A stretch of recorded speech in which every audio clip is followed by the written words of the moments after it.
Hey, I was smiling a little bit there, hoping maybe I'd get in the caption, so the starting picture would be a little, a little better. The past couple that I've done here, this is like takes number 7 of me trying to do this. Um, it's been a really scary picture at the beginning, and I'm like, who would want to click on that? Who would even want to watch it? And then after you get done listening to it, you'll probably not want to watch it anymore anyway.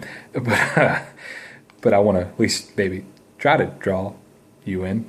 But this is actually a song that really more a chorus that I wrote for my wife. It's kind of a tradition of mine that when she leaves, and she is going to be gone for a couple days, but when she leaves, I always write her a love song of some sort. Not that I'm a grand writer, but it's just something I've always done. I've wrote poetry my whole entire lifetime, and it's just the way that I relate to the world.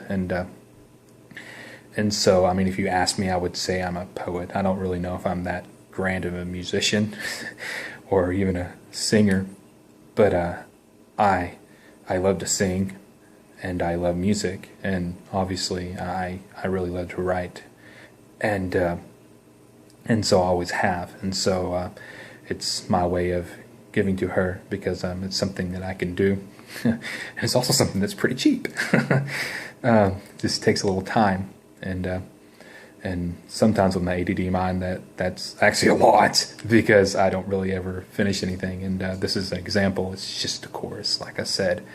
But actually came to me, this line came to me as I was listening to Garth Brooks. I was listening to a DVD of him at the Wine. I had the DVD since Christmas, but it's the first time I got a chance to listen to it. I really like to listen to stuff like this when my wife isn't around because I kind of get into it, and it's just one of these things that I like to do, is listening to this kind of stuff when she's not around. But still at the same time period, obviously she's on my mind, and so as I was listening to it, he actually gets up and he starts singing "Shameless," and so obviously, an awesome track, right? Just an awesome record, and of course wrote by Billy Joel, and so an awesome writer and a performer in his own right. I mean, I think he's one of Garth's big influences, and of course Garth is one of my big influences, and so it just and Billy Joel also. I mean, pretty much because of Garth, I see the affection. There's some older stuff of Garth live, and I think it's the New York one, and Billy Joel actually gets up there and sings with him, and you can just tell that Garth just loves this guy, right? And so not in any love, but he really is inspired by this guy, and so he's up there, and he's singing with him, and you can totally tell. And so from him, I started listening to Billy Joel because of Garth. Tends to be the way things is. I listen to someone say something about somebody, or listen to them cover somebody else's song, people that I like, and so I go and listen to them.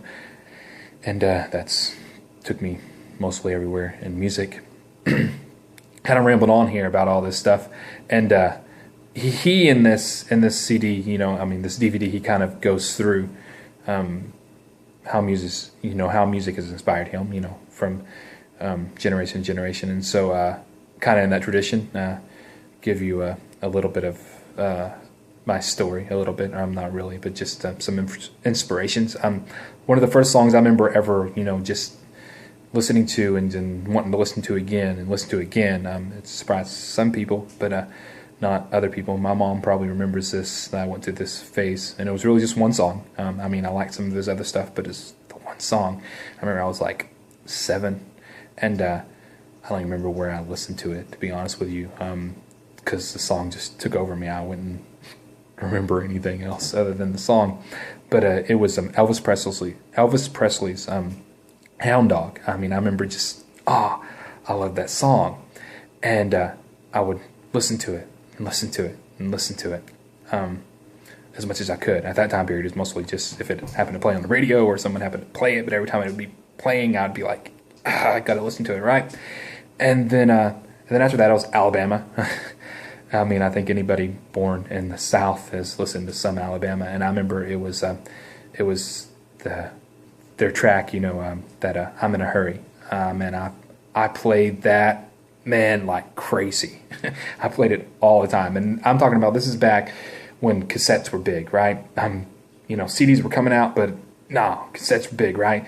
And so, to play this track over and over and over again, I'm just letting some people know, if they're a little younger, they might not know this. You had to, play it, obviously, or fast forward it till you get to it. I mean, wherever it is in the cassette, and then you stop, you play it, and then you stop, you rewind, you play it. And this is how I did this. This is how you had to listen to this track over and over and over again. And I remember just wearing not only that cassette out, but wearing that cassette player out, right? And just loved this song. I mean, this is one of these songs that, I used to sing myself to sleep too.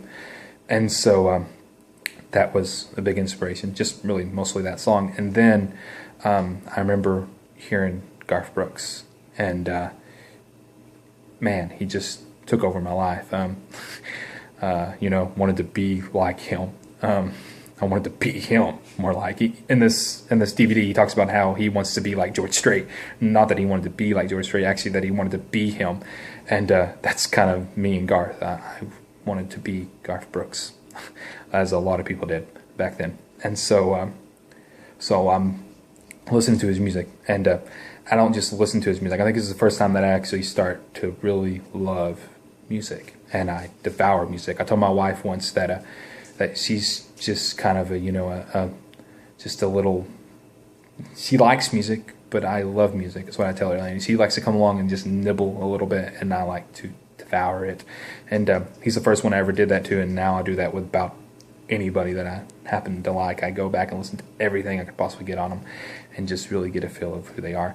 And Garth has always been that person that I've listened to, and he's always been a person that inspires me. So obviously I'm listening to the DVD, like I said, and I'm listening to Shameless, and I'm thinking about her and how much I love her.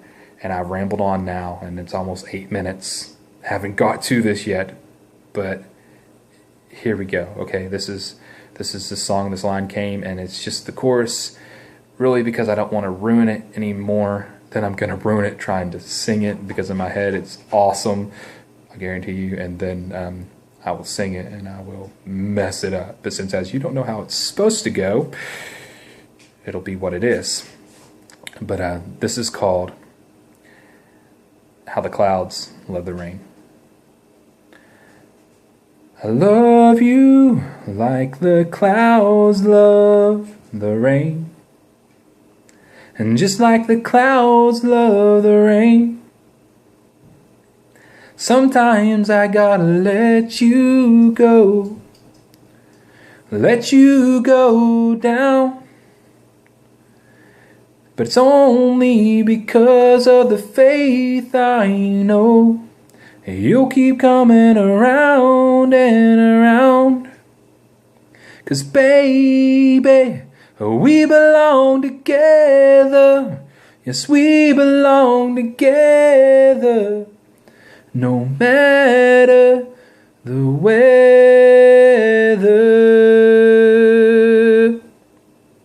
There's some great moments in that. I think some other takes I did better, but we'll see.